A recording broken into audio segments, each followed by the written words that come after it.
Ang positibong kwentuhan with John Paul Sinien.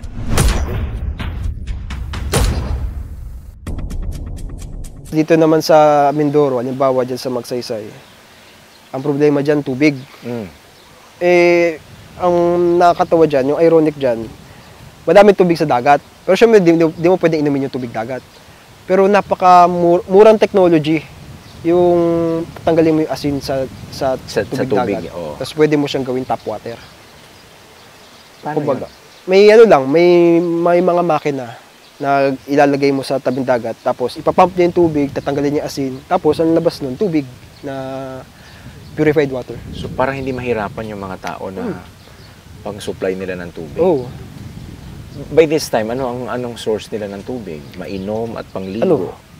Doon sa isang barangay, may isang lugar doon tawag Bukal. Doon sila kumukuha. 3 barangay kasi kumukuha. May mga bukal. Oh, malakas yung Bukal. Malakas yung Bukal. 3 community yung umaasa sa isang. Pero hahakutin yun. Oh, and inigib nila. Walang tubo, going to their communities. Wala. Ay, gano'n.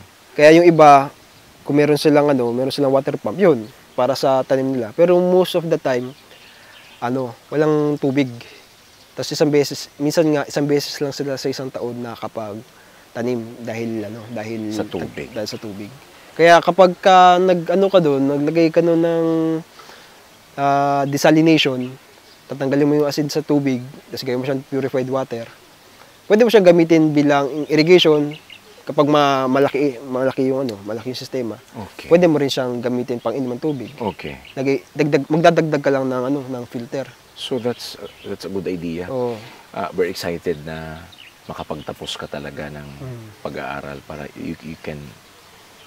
pwede kang mag-initiate niyan. Oh, talagang parang gawin naisip mo, ko siya parang passion dito ako sa ganun eh. Oh, para yung idea mo na yan, iikot natin sa buong Pilipinas. Hopefully, oh. Diba? At least, napakalaki ng purpose ng iyong pagsuko.